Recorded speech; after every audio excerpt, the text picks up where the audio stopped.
Welcome to everybody who's joined us. So Rick Jones will be speaking today. Rick is the CEO and co-founder of DigitalXRAID. Rick does have about 25 plus years experience in cyber, working with the likes of Ericsson, TalkTalk, Orange, but obviously most recently founded the DigitalXRAID business in 2015. To what it is today as a full-service cybersecurity services company. So Rick is going to take us through the presentation, and I'll hand over to you. Thank you, Laura. Hi, everyone. Thanks for joining this session. Hope we'll keep it informative and you come away with some knowledge that you can sort of take back to your own businesses and help secure sort of cyber budget. So thanks for the introduction. I think it probably paints a good picture in terms of me explaining sort of my background briefly. So I started as a techie and 23 years as a techie, still trying to hold on to that, but other people will argue that I'm no longer technical.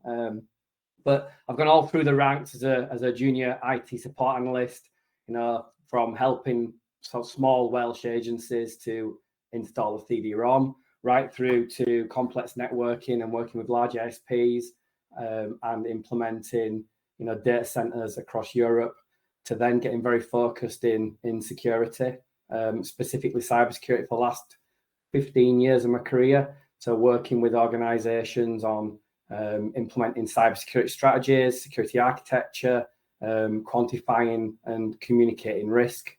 And then obviously for the last 8 years, I've been working as basically as a co-founder at DigitalXRAID, as the CEO. Two worlds very different, one very technical, one very commercially focused, which is why I think I've got a good understanding of both worlds and puts me in a fairly qualified position, I'd like to say, to give you the knowledge that I've acquired in terms of being able to communicate with those two audiences. A bit about why we're presenting this session for you today. In essence, it's to increase your knowledge in line with our mission. So here at DigitalXRAID, so our mission is crystal clear. So we believe that being part of a connected world shouldn't come with a security impact that costs your business its reputation or its customers. So we're the champions of cybersecurity, and it's in our DNA. We're very steadfast in our unwavering mission to ensure that the bad guys don't win. So that's why we're putting this session on today. So how will we equip you with the knowledge and understanding? So our goal today is twofold. Firstly, we're going to arm you with the knowledge that will enable you to effectively communicate the significance of implementing the cyber strategy to your board. And then secondly, to ensure that you leave this session with a strong understanding of the principles of how to communicate risk. So what are the techniques that we're going to show you today in terms of being able to understand financial impact and communicate a ROI for the board cyber investment? So we'll discuss the techniques that will enable you to communicate in a common language that is understood by both technical and senior execs, which is risk.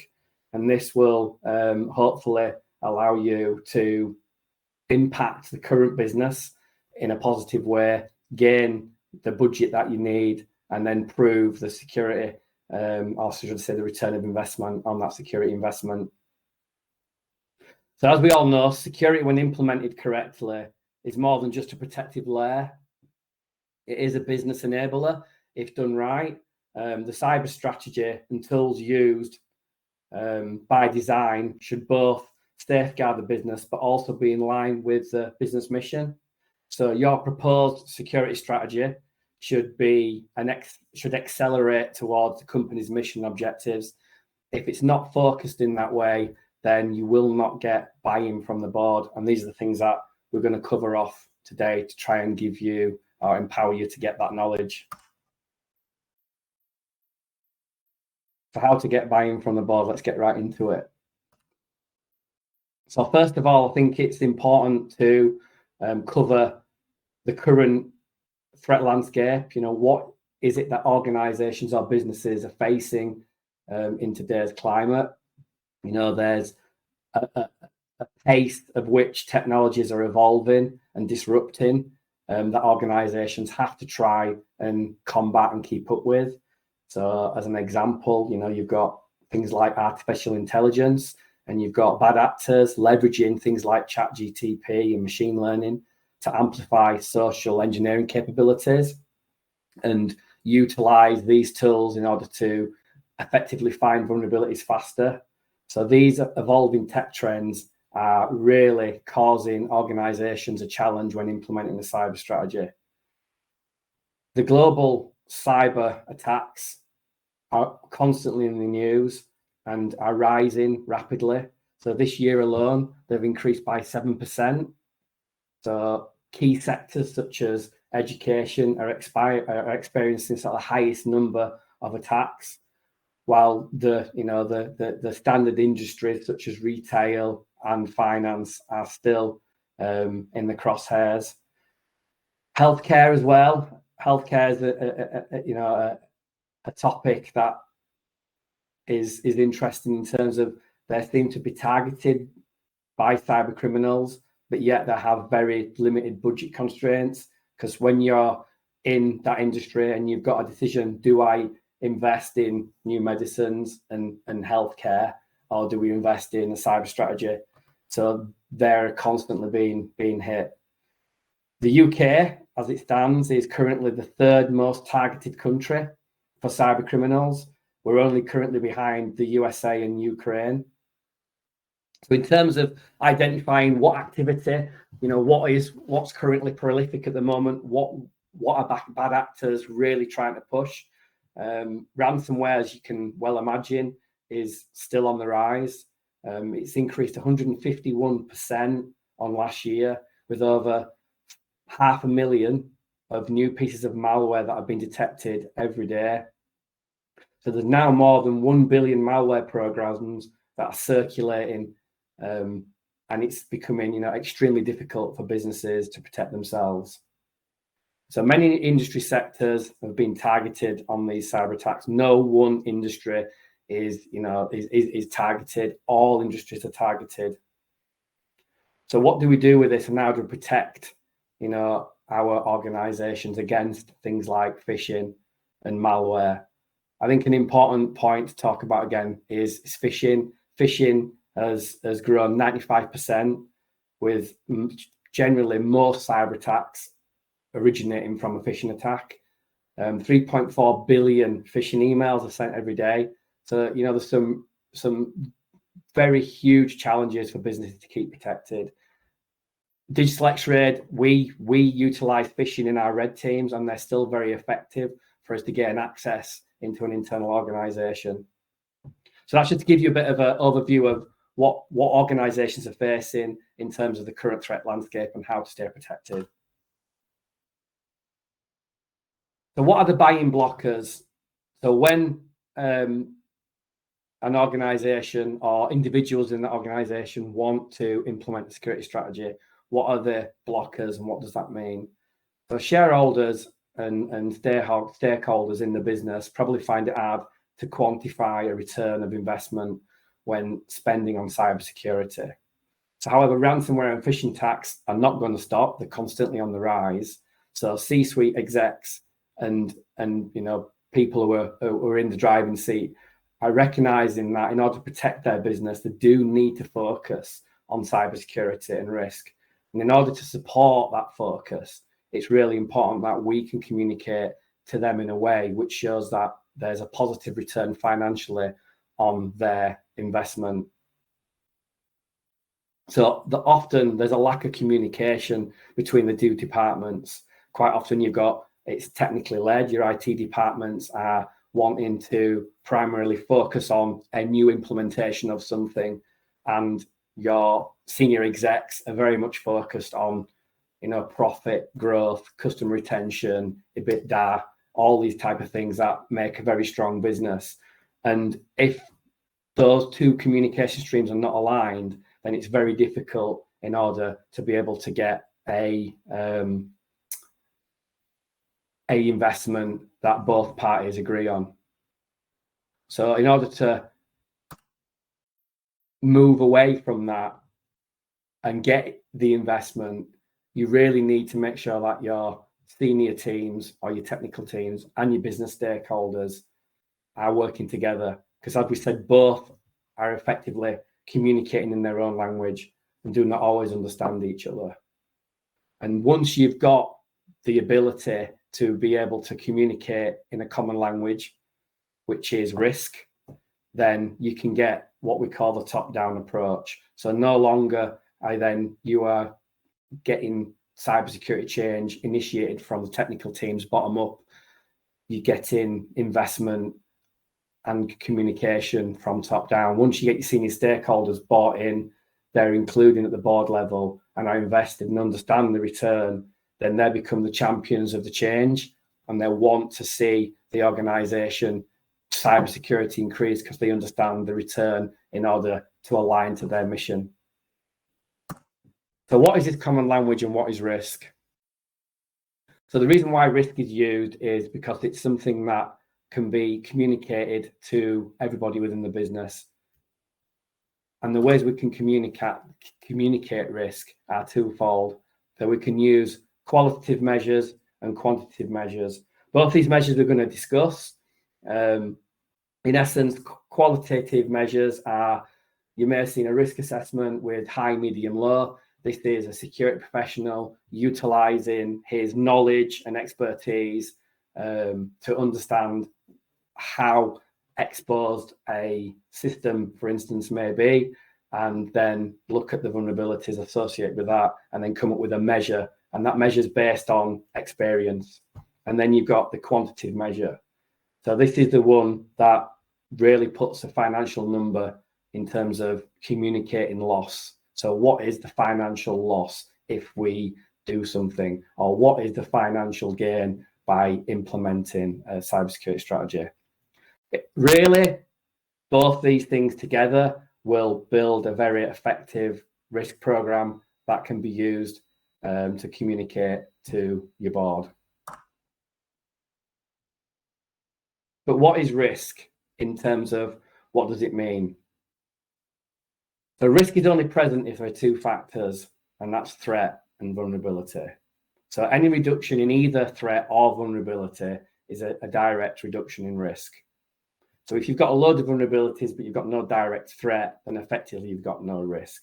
So the primary objective of a cybersecurity program is to be able to understand and quantify the vulnerabilities and understand the risks that face the threats that face their vulnerabilities, and then they can quantify the risk. Once these are understood, then they can implement the right strategy. But not all risk in business is the same. So some businesses will be comfortable with a higher risk or a high residual risk compared to others. And this is very much relevant to different types of businesses. So if you're a bank versus a manufacturing company, your relationship with risk may be very different. So there's another way that we can help communicate this, and that's using something called the CIA or the CISO, the confidentiality, integrity, and availability. What this is trying to say is that in any cybersecurity strategy that's implemented, these three pillars, confidentiality, integrity, and availability, should be intrinsic in the design. However, depending on the type of business you are, you may have a stronger weighting in one than the other. Take the example that I said earlier between a bank and a manufacturing company. So a bank would, again, need all three, but they would have probably a stronger focus on confidentiality. So data encryption. The data that they hold is obviously extremely sensitive, PII, financial information. And in terms of confidentiality, really what you're trying to say is you're trying to stop a data breach, try to stop data exfiltration, you try to protect that data. So with regards to the cybersecurity program, it will probably be more focused in protecting that data. So if data was subject to a hack or a breach, that would probably cause the bank more concern than, say, the website's being taken down for a number of days. Flip that on its head. If you look at manufacturing, let's say a manufacturing company is also implementing a cybersecurity strategy. They're predominantly going to be looking at availability. If a manufacturing plant, let's say their OT technology has been impacted by a ransomware, which inevitably means that they cannot manufacture for a number of weeks, that would be a greater concern than, say, the confidentiality of the data. Still important, but in terms of financial loss, it would be a greater risk.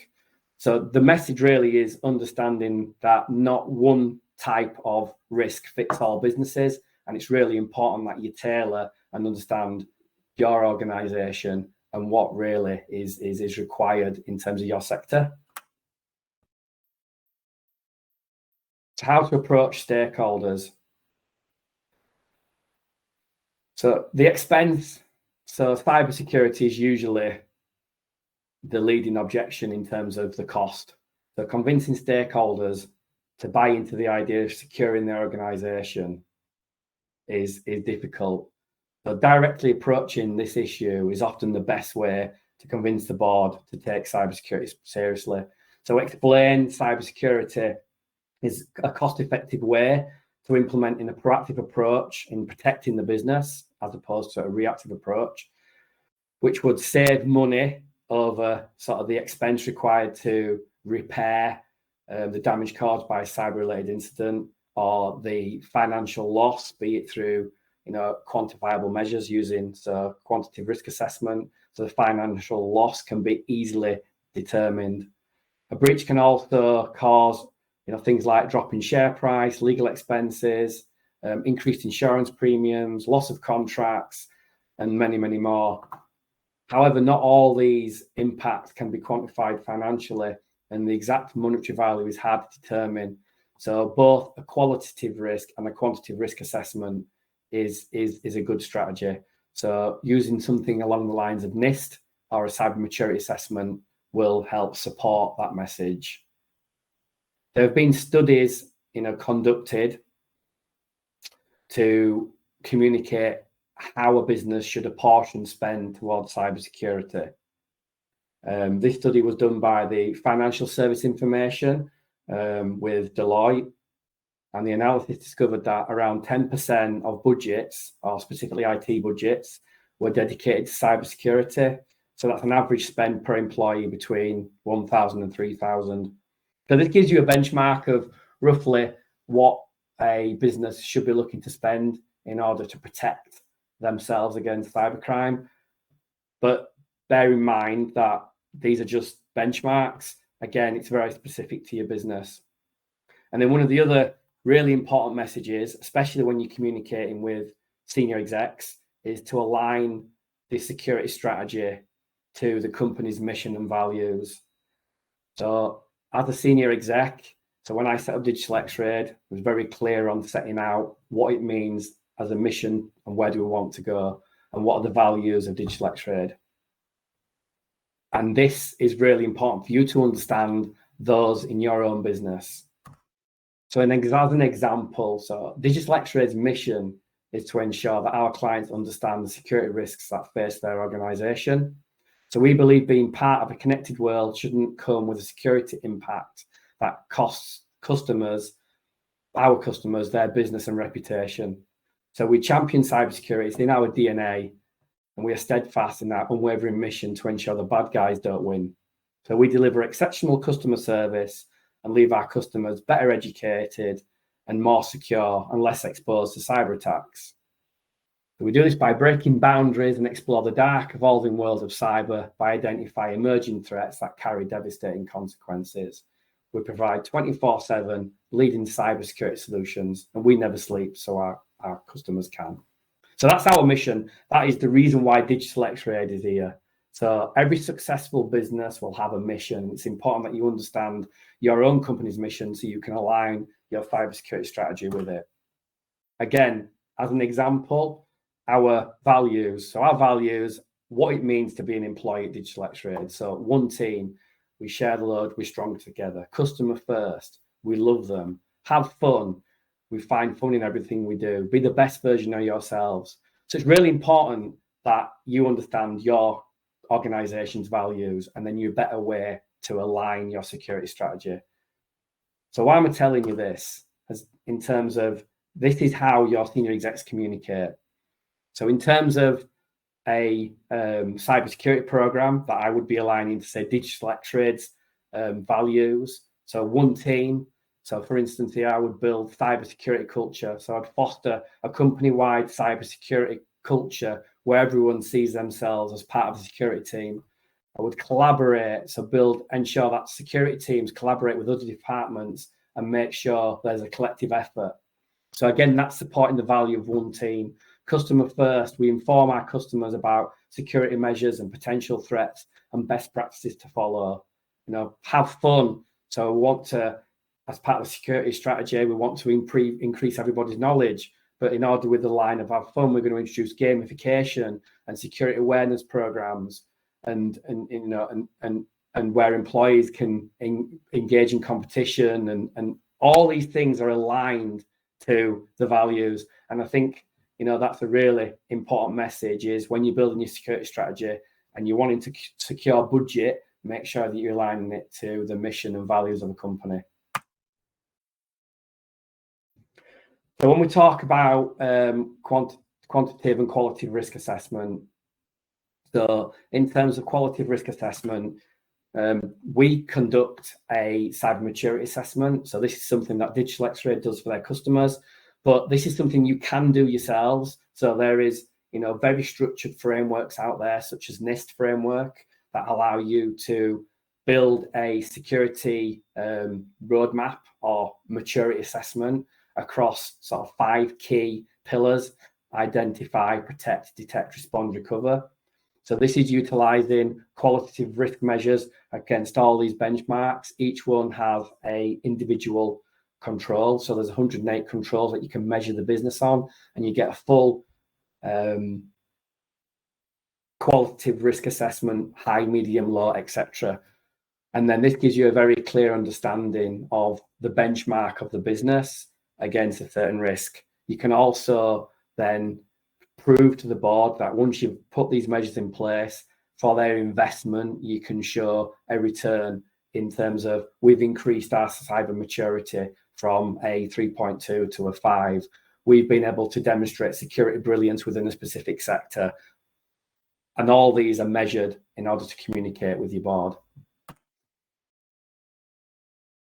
So the benefits of a qualitative risk assessment is it gives you the opportunity to identify gaps. So understanding where your current weaknesses are across your people, process, and technology. It allows you then to determine a roadmap. So in terms of what your cybersecurity or maturity roadmap might look like, and what investment is needed for you to reduce that risk to an acceptable level within your industry. So benchmark, again, provides you a comparison of your current maturity level compared to other organizations. And then the most important bit is improvement, showing the quantitative improvement, not financial improvement, the quantitative improvement on their investment. So it's, in essence, you're reducing risk by reducing vulnerabilities through the investment. And then we get on to the quantitative element of risk.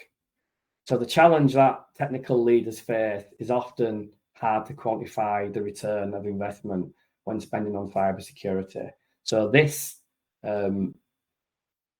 formula that I'm going to take through will give you a way to be able to identify, in simple terms, a quantitative risk analysis will give you the ability, it's like predicting the financial damage if your company gets hit by a cyber attack. So if you want to convince the higher ups to invest in cybersecurity, show them the potential pound loss. So the gist of it is that it's an undeniable truth. Quantitative risk gives us hard numbers, making it hard to argue against needing a cyber program. It's boardroom friendly. What I mean by that is with these calculations, we can communicate with senior stakeholders and show them a clear report showing the risks and the financial loss and what the price tag is to prevent that financial loss.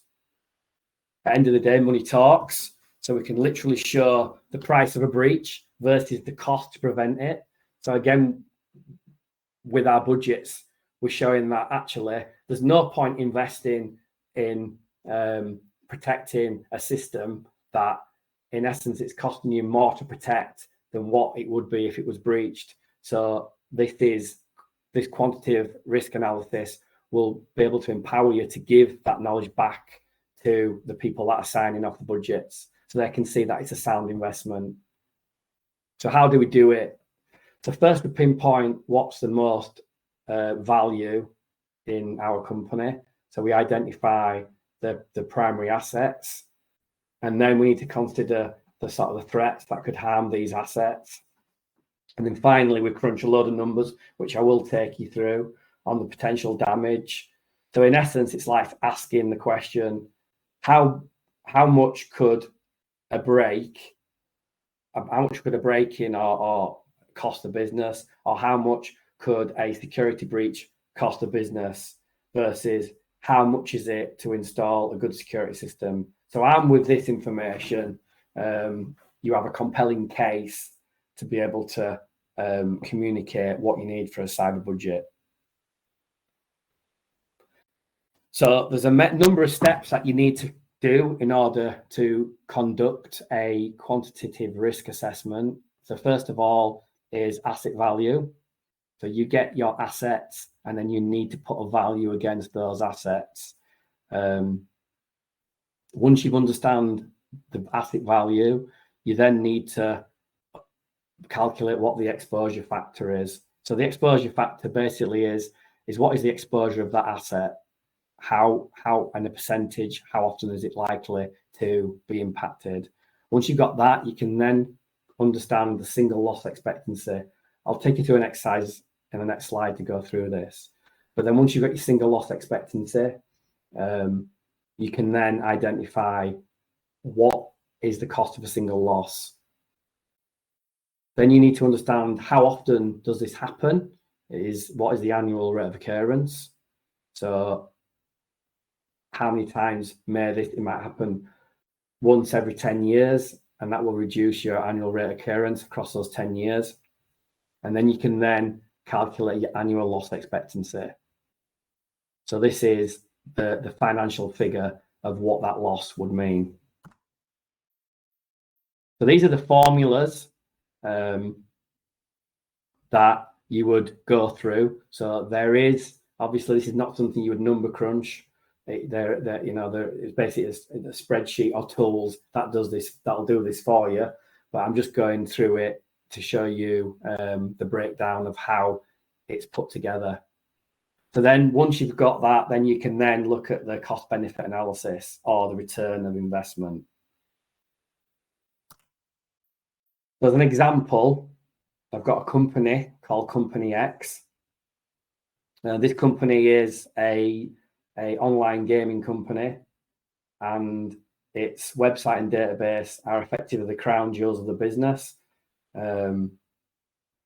Its asset value has been estimated around 5 million. So there's a £5 million loss of revenue in terms of that asset value is not available for 10 days. So this is our asset value. Then I need to look at the exposure factor. So if there is a loss of 3 days, then we can calculate that the exposure factor works out at 30%. So once we've got these, we can then work out what the single loss expectancy looks like. So the single loss expectancy is using the method above. So it's a financial loss based on the single occurrence. So in this instance, it'd be 1.5 million. So 30% of that is how we then calculate the single loss expectancy. So that is asset value times exposure factor. So to get a single loss expectancy, I've got asset value, which is 5 million, and my exposure factor is 30%. So my SLE is 1.5 million. So now we need to understand the annual rate of occurrence. So we've discussed with tech teams, and we've calculated that in terms of frequency of how frequent this would occur. Let's assume that company X is 10-year-old and it's had 4 cyber incidents during that time. So this makes the annual rate of occurrence 4 in 10 or 0.4. The next step is then to communicate the annual loss expectancy. So we've currently got an annual loss expectancy of 600 grand. So the annual loss expectancy is calculated by taking the single loss expectancy and multiplying it by the annual rate of occurrence. So that's the single loss expectancy of 1.5 million times the annual rate of occurrence, 0.4, is £600,000. So that's an annual loss of 600,000. So now we've got that, we can then say, right, well, we've got an annual loss expectancy of £600,000 if we do nothing. So then we need to go for budget, and we want to understand what do we need in terms of safeguarding. So what's our annual cost of safeguard? So we've gone out and identified that we need to invest in, let's say, a layer 7 firewall, some DDoS protection and backup solutions. Another 5 years, that is £1 million. So capitalized annually, that works out as an annual cost for safeguarding at £200,000. Then we need to identify the new exposure factor. So because of,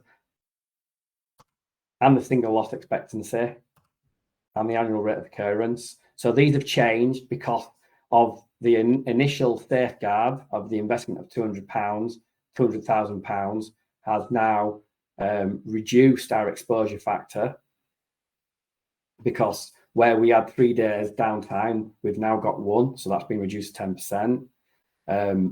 Our annual rate of occurrence, again, we're less likely for this to occur because of the mitigation steps we've put in place for our investment. And then that's given us a new single loss expectancy of 500,000. So from that, now we can now calculate what our new annual loss expectancy from our investment is, £50,000. So the final step then is for us to understand what the return of investment is. So in order to understand the return of investment, basically, we've got our first annual loss expectancy, which was £600,000. And then we minus that from our new annual loss expectancy, or our new ALE. And then we minus our initial annual cost of safeguarding, and then that gives us a return of investment. So we can see that for us to get a £200,000 investment from the business to safeguard company X, that it's a sound investment, and it's in essence saving the business £456,000. So I appreciate there's a lot there to take in, but this is something that is formulated on a spreadsheet, or there are tools that govern this. But it's really a good exercise coupled with your qualitative and quantitative that's going to give you the right information to communicate to the board. And we know it can be challenging to get budget, and senior stakeholders are constantly looking to be able to validate pound out, pound in, and hopefully this will give you the tools to be able to formulate a program and show the investors that that the cyber program that you built is very specific to their industry, that it's utilizing, strong qualitative and quantitative risk measures, that you can show them a return in terms of monetary return, and that, very importantly, it's aligned to the business mission and values. That's it from me. Thank you very much for listening. I guess I'll open up to some questions. Hi, thank you very much, Rick. Yeah, there is a lot to take in there, but we do have some questions that have come through along the way. The first question is, what's the best way to put a monetary value against data such as customer list or employee list? So again, it really comes down to understanding your data classification. So you need to classify that data internally. And then once you've got a classification of what that data means in terms of its weighting, then you can then identify what the risks are associated with that data. And then you can then follow the quantitative risk assessment. So it's really doing data classification and understanding what exposure of that data is. So whether it's personal identifiable information, or it's banking data or patient record data, what does it actually mean? And then you can then understand what the regulatory compliance or regulatory fines are associated with a breach or a loss or anything like that. And then you can start looking at the quantitative measures. Great. We've also got, what's the first or most important thing you would look to implement as part of a cyber program? The first and most important thing is being able to get buy-in from the board. So if you're a very enthusiastic techie that wants to implement something bottom up, it's very difficult. So obviously we're talking about people who are looking to implement change or implement a cyber transformation program in order to get top down. If you're just looking for a firewall, that's small investment, then you probably don't need to go to the lengths of this. But if you're looking to implement a strategy or a considerable tech investment, then utilizing these tools will definitely support that. But yeah, it's definitely top down, getting buy-in from senior execs if you need to secure budget. Perfect. We've got a couple more. We've got, how do you plan effective cybersecurity coverage without overinflating the cost? So that's a really good question. And again, utilizing the quantitative assessment will make sure that you understand what your exposure factor is. So once you understand your exposure factor, then you can really quantify the loss. And then if your loss is less than your investment, then you're going to find it very difficult to be able to secure that budget. And moreover, it might actually be informative where you can then maybe look at accepting certain residual risk on that and applying that budget into more needed areas. So it gives you that insight. You're not just blindly going, well, we need this. You're really understanding the loss, and therefore to apportion budget to mitigate that loss. You've got to make sure that the budget is spending less, and that this will give you that information. Right. They're coming through. I'm trying to get through all of these. Without cyber specialists in-house, we might find it hard to identify assets that need to be included in the ROI calculations. Can an agency support on defining business cases for budget requests? Sorry, say that again. I don't think I quite understood that question.